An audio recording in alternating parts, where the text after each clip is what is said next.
Sige mga tao, may napaka-interesante akong video para sa inyo. At dahan-dahan kong tatalakay nito dahil alam nyo naman na nasa gray area tayo kung saan pwede tayong mapahamak. Alam ko kung paano kayo mag-iisip at tingin ko, alam nyo rin kung paano ako mag-iisip.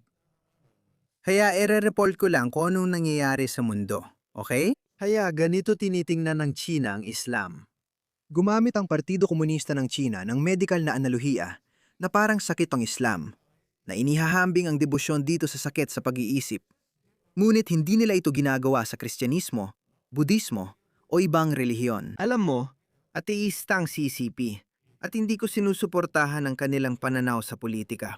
Pero napaka-interesante makita kung paano nila nilulutas ang problemang ito ng Islamismo. Tinatawag nila itong sakit sa pag-iisip at nakakahawang virus para bigyan katwira ng malawakan detensyon at muling edukasyon o deradicalization program sa kanluran.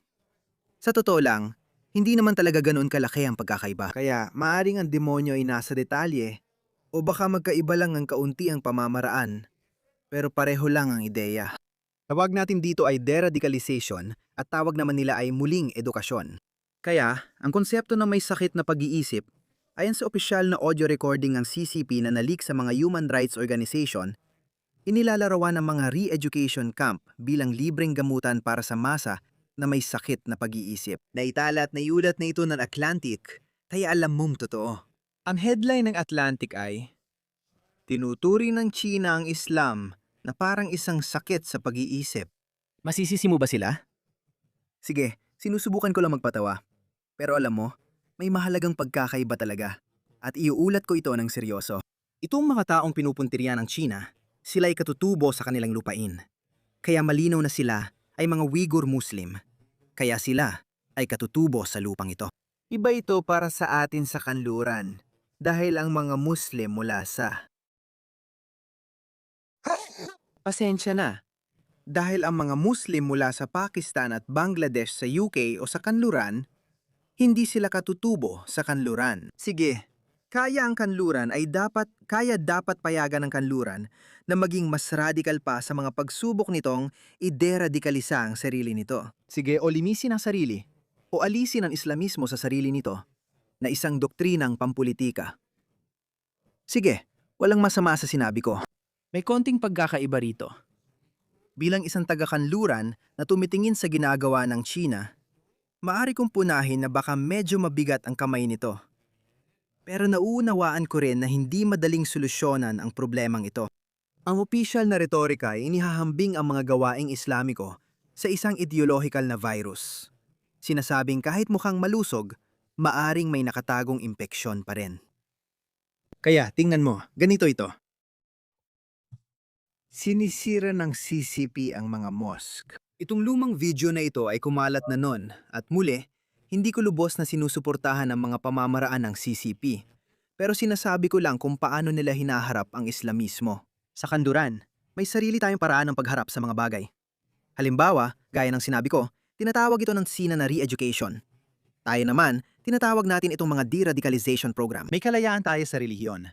Pero kapag naging doktrinang pampulitika ang relihiyon, at hinahamon ng umiiral na kaayusan sa kanduran, may karapatan tayong magprotesta at lumaban kapag ang hinahamon ay ang ating mga demokratikong institusyon. At may karapatan tayong sabihin, pasensya na mga Muslim, hindi ito papayagan dito. Lalo na't hindi kayo katutubo sa mga lupang ito. Pakistani, Bangladeshi, Indonesian, Onumon, Muslim, saan ka man galing, bilang kultura, panauhin lang kayo rito. Inasahan noon na sa 2 o 3 henerasyon, makikiangkop kayo sa lipunan. Pero pinanaatili ninyo ang inyong relihiyosong pagkakakilanlan. Kaya kung lalampas kayo sa hangganan, lalaban kami. Sa tingin ko, panahon na para lumaban ang kanluran. Siguro hindi sa ganitong kalakihan, okay? Gaya ng sabi ko, hindi ako magkukomento ng masama. Pwede akong pumuna pero hindi susobrahan. Ano nga ba ang sabi nila? Huwag mong punahin ang isang tao hanggat hindi mo pa nararanasan ang pinagdaanan niya. Para naglakad ka muna sa sapatos niya ng 10 milya o parang ganon.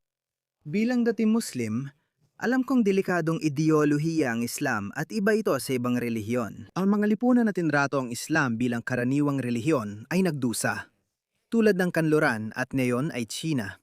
Kaya sinabi nila, hindi. Alam mo kung bakit? Maghahanap kami ng solusyon dyan.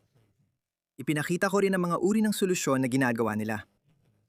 Panoorin ninyo itong video. Kaya ang China ay nagpapatupad ng napakahigpit na pulisya laban sa mga Muslim sa kanilang bansa.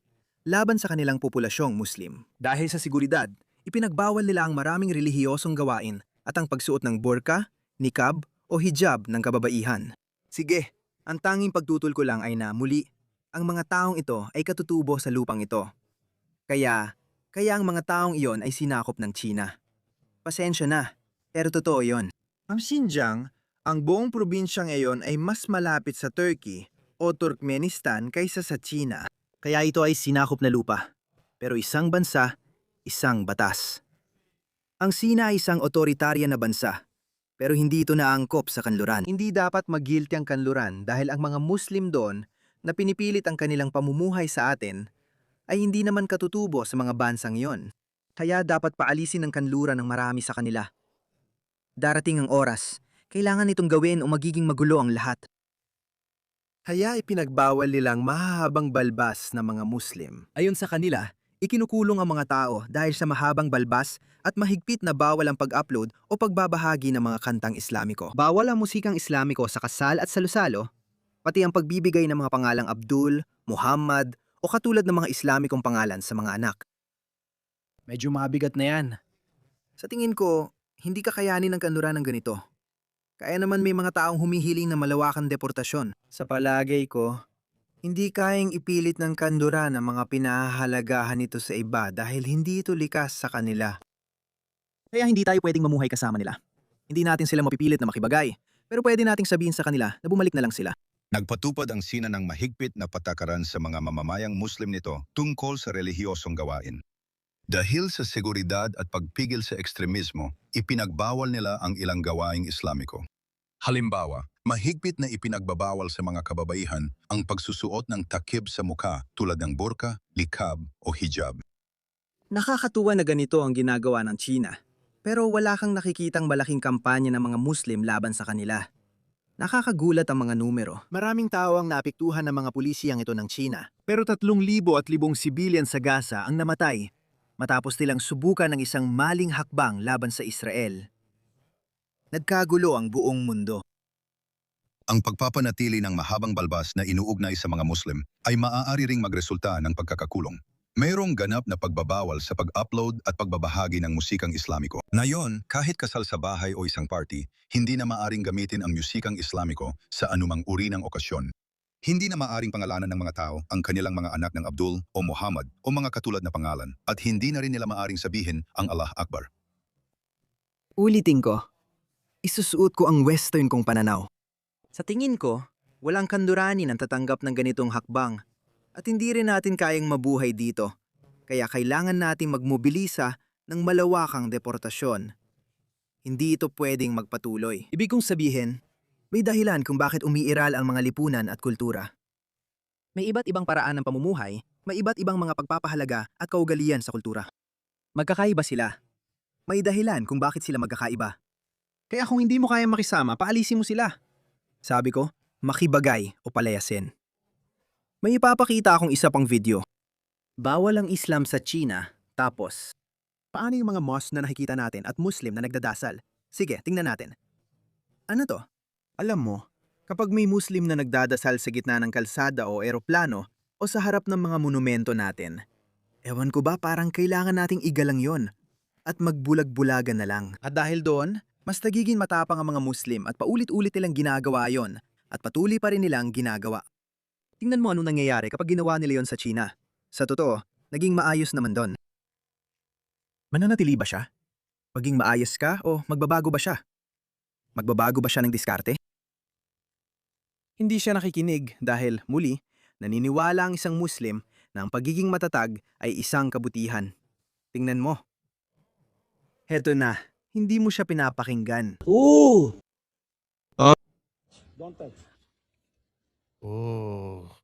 Kung yun ay pulis ng London o Britanya, sasabihin lang nila, oo, hindi, pasensya na. Oo, ayos lang. Sinusubukan ko lang maging maingat para sa Muslim na lalaki. Huwag kang mag-alala. Ilalatag ko pa ang prayer mat para sa'yo. Gusto mo bang magdasal dito? Umasa ako na iba ang magiging reaksyon ng pulis na Chino. Ang galing nila. Ang galing. Ang galing. Ang galing. Nagdarasal siya na parang dapat huminto ang mundo at igalang yon? Hindi. 117. Tingnan mo ang platform, 6 ang nagdarasal, ako lang nandito. Tumatawag siya ng backup. Magaling. Bilis, dito sa akin ay, naintindihan mo ba ang sinasabi ko? Salamat, salamat. Maraming salamat sa iyo.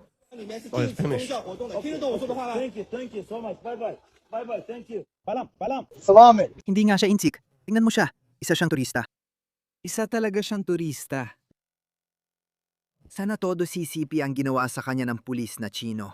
Salamat. Sige. Hindi. Pakiusap. Isang minuto. Pakiusap. Sa loob ng stadium, wala. May prayer room. Wala. Meron. Walang prayer room sa stadium. Kaya sa publiko siya nagdasal. Panurin natin ang video. Sa China, ang mga Muslim na Uyghur mula kabundukan ay inilalagay sa mga mental health center para gamutin. Ginawang dancehall ang mga mosque na may alak at musika. Nakapanood din ako ng video na ginawang pampublikong palikuran ang mosque.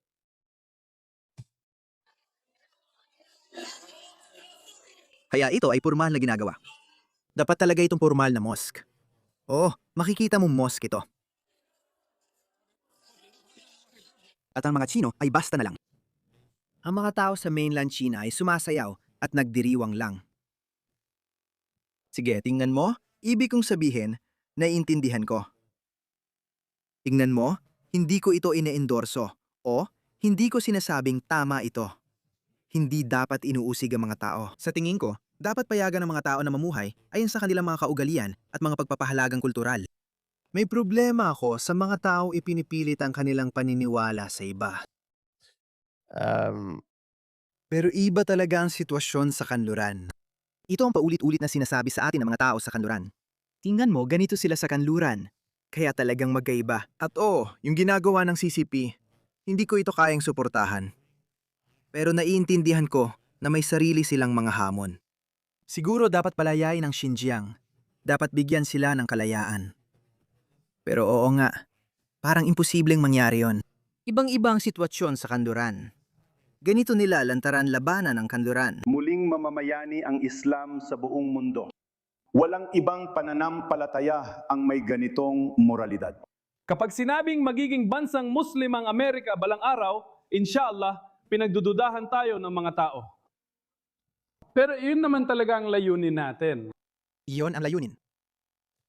Kaya ganito sila kumilos at nakakakuha sila ng maraming negatibong reaksyon at pinagbubuklod nila ang maraming makabayan sa buong mundo.